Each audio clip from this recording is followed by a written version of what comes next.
Hey guys, I'm Nate from Apple Valley Airsoft. You probably haven't seen me yet because I haven't been in any of the newer videos, but I'm the one running the website, I'm the one filming, I'm the one replying to your comments on YouTube.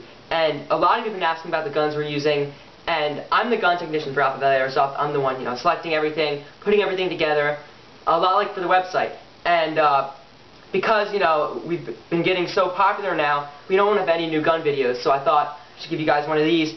And not just give you a review of my main gun, but also some of the kits that I use and how to put them together for a pretty good price.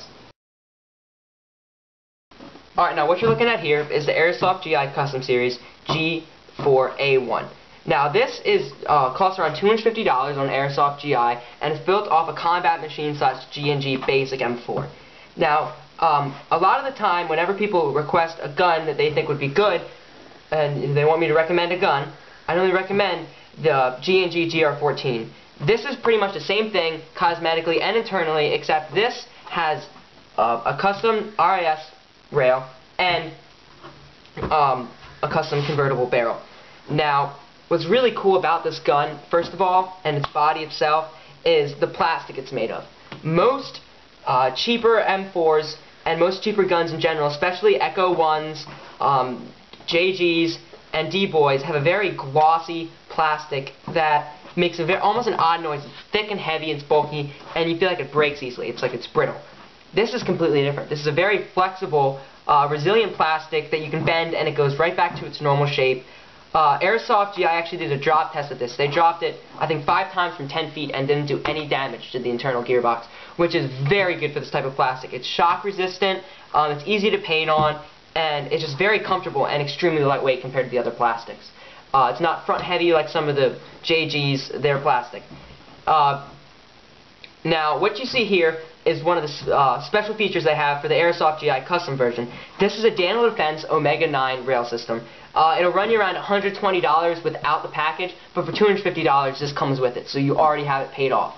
Now, as well, this doesn't come with the original gun. The original gun has a built-in rail system, has the built-in sights. This is a 2-piece convertible barrel, so it's completely free float. You don't have to worry about the fastener here. It also came with a different muzzle. I lost mine, I couldn't find it, but it comes with a pretty generic plastic birdcage muzzle that is orange. I painted this one. The stock is very good quality. I mean, it's not the greatest I've ever seen. There's little wobble. The buffer tube is metal, but this is plastic again. This becomes loose sometimes, but in general, it works pretty well. You just have to screw it back on. The battery can be pretty difficult to get in. Normally, I just take a screwdriver or a knife and pry it open. That gets it open quickly, because pushing these tabs down just gets annoying. Another cool feature about this is you have the 1-point sling here. A lot of guns I've seen don't have that. They have a clip here, and it gets really annoying, because then you have the annoying 2-point sling, and nobody likes those. You just clip there, put it over your vest, and you got it great.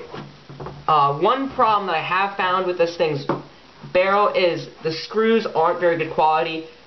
They're not stripped at all, they've just rusted over time. It's probably from the humidity that I keep my gun in. It's not the best storing conditions, but they still work. They just doesn't look as nice. You can paint over it and it's fine.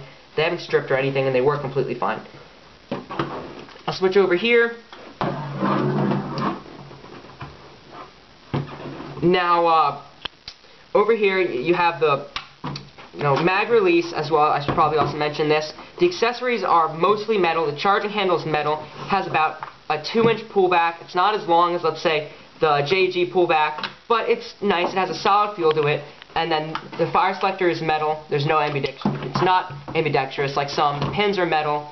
They haven't rusted on me yet. Now, what's cool about the bolt carrier? Open for me.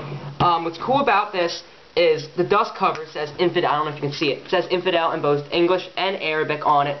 And then, since this is blowback, this will go back automatically. When you fire it, it goes back, giving it a more realistic look. I don't really like the shininess. It has a polished look to it. It's classy almost. It's very chic, but it's not very practical. I'm afraid to paint over though because I don't want it to jam. I'm eventually just going to be removing the actual blowback system. I'll talk about that more later. But yeah, what else? Cosmetically. Also, you got a little custom handle here. You don't see most pistol grip style handles are the generic M4. They're more straight here, and then they have a little ridge there. This is different. I actually like this. It's a lot more comfortable. My friend has the same gun as me. His heats up when it fires. Mine doesn't. So I don't have the problem. I feel this is a lot more comfortable. The trigger's metal. The pull is nice. It's a little bit more force than some I've used, but less than others. The stock has a nice position. It clicks in nicely. That's pretty much it. Oh, I should probably go over the sights as well. The sights are pretty generic M4 sights. Same thing you get on the carrying handle ones. You know, they're clicked, they go in. This one is unscrewed, and then I am not actually carrying the original. This right here is the original front sight. I don't like it very much because it's pretty bulky and it's annoying to get it on and off because you need to use an Allen key. You know, it's clip up and down. I just don't like it very much because it's bulky. I don't even know how to adjust this sight here, so I don't even use it. This is a little custom one I picked up. I forget where and what it's called, but it's lower profile and it's adjustable. But overall, I mean, they're decent sights. They're not, if you love iron sights, then you might want to get new ones, but if they don't matter that much, I don't use optics anyway, so it doesn't matter that much to me. I mean, they're great for close range, but they're not phenomenal sights. They're decent. They're, you know, mediocre. But they're not like, oh my god, I need to get new iron sights, because they're pretty expensive. Also, you don't see it here, but on the original gun, before I painted it, right here it has a clown face, and it says, "Who's laughing now?" You can kind of see the silhouette of it, but that was painted over. And then here it says Airsoft GI, and then custom. Alright, now for the internals of the gun. This gun uses a version 2 M4 M16 style gearbox. It's a decent gearbox. It's light poly ready, which is nice. A lot of cheaper guns don't have that, but this one can handle it. I fired upwards 5,000 rounds, and this thing's completely fine. I do maintenance on it. I haven't seen any rip gears or anything. I was surprised, especially for the price, that when I originally opened it, it wasn't caked and smudged like some guns around their price range. It was pretty decently cleaned. I still need to wipe down a little bit, but overall it was pretty good. The barrel comes out to about here. I mean, it's a decent barrel. It's not anything out of the ordinary. It's not a typo or anything. I think it's probably a 6.09. That's what most stock barrels are, but it works. It's good for shorter range. You can work in the field, but I'd recommend getting a 6.03 type, or if you want a large amount of accuracy. You can hit a body size target, but if you're going for smaller things, it might be a little difficult, especially on semi. The battery comes in through the stock, which I personally like. I don't like having the battery box on the front, especially if it gets banged around, it can get broken easily. You have a large battery here. It takes I think you can use a stick battery. I use a nunchuck battery, 11.1 light poly. I don't really see the point in using a 7.2 for this thing. It works completely fine on 11.1. Pretty decent rate of fire. I don't actually have a battery in it right now, so I can't show you. But with the battery in, fully charged, it does shoot around 20 BBs per second, which is pretty good for for a stock gearbox. I'm going to be installing a Matrix speedy gearbox, and I'll show you guys that then. Tell you if I get a better rate of fire, better FPS, because that is I think an M120 spring. I think this is just an M100 spring. It shoots around 350 FPS, which is actually my favorite for around that range, because you can use it outdoors, but when you go to an indoor course, you can still use it. A lot of cheaper guns like JGs and D-Boys really focus on the FPS, because a lot of beginners want a high FPS gun, but what they don't realize is that a large amount of FPS doesn't make a gun better, because it just makes it more powerful. You get a low rate of fire then. In addition, you can't take it to the indoor places, because they're going to say, whoa, you know, we don't want you shooting 420 inside. But overall, the gearbox is pretty good. The barrel's decent. Type bores are pretty cheap though, so if you want to get one of those, I'd recommend it. And then battery box is good. That's pretty much it for that. Alright, so now that I've covered the internals, I'm going to go over some of the additional elements I have on this. Later on, I'll go over the setup and the kits I have for different scenarios, but right now I'm just going to go over the basic generic stuff that I keep on here for every setup. First of all, you probably noticed the paint job that I have on here. Matt and I came up with this paint job.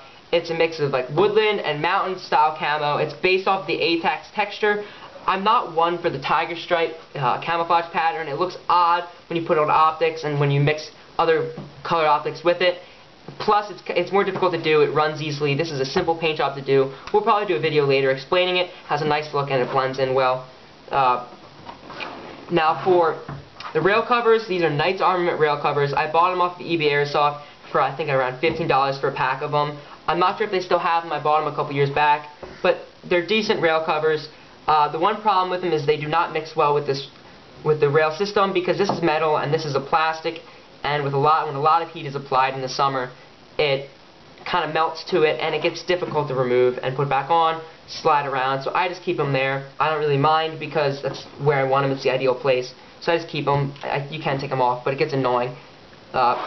This right here is a mock PEC 15 box. It costs around $30 on eBay Airsoft.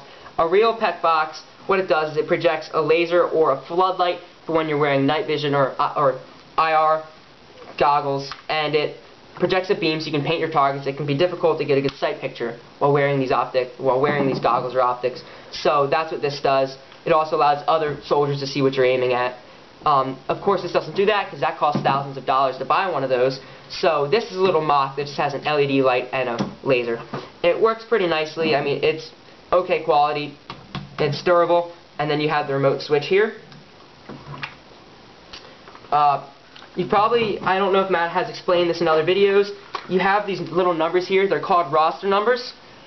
I have them on all the different parts of the gun because what Special Forces do is they will number their different things, because when you're constantly changing out receivers and optics and whatnot, they can get mixed up with other people's, and by doing this you know to whom they belong. It's also nice that way Matt and I can know what's mine and what's his, because we do have some of the same equipment. Again, I have the roster number on all this. The reason I have gaff tape here is because when you're playing and your cheeks get all sweaty, it can wear down the paint on your gun and you lose grip from it. This just kind of keeps it cleaner. It's easier to wipe down. As well as then on the other side, I have Velcro tape, and then with my blood type, that's just for a little authenticity level. It kind of resembles something Special Forces would do. Sometimes they put on an IR patch. They do different things. That just adds to the look of the gun. It gives it a little bit more variety. It makes it a little bit more unique. The handle here is a Knights Armament handle. It cost me around $20 on eBay Airsoft. Once again, I'm not sure if they still have it. It's good quality. It doesn't move around. That's also because of the rails. It digs in well with these metal rails, but I've never had a wobble problem. It's also placed nicely because you can have, what's nice about this setup is I would recommend you doing this if you have a barrel around 9 inches, is first setup when you're doing CQB, when you're doing room clearing, you can easily hug it and you have a good pivot point.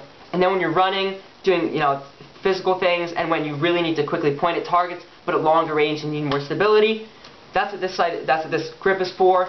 It's not wobbly at all, so you can hold it easily. You're not going to feel like you're going to break anything. And the third is for when you want a good amount of stability when you're shooting long-range targets, especially when you're laying down, because this gets your elbow in the way versus here you can lay down nice and flat.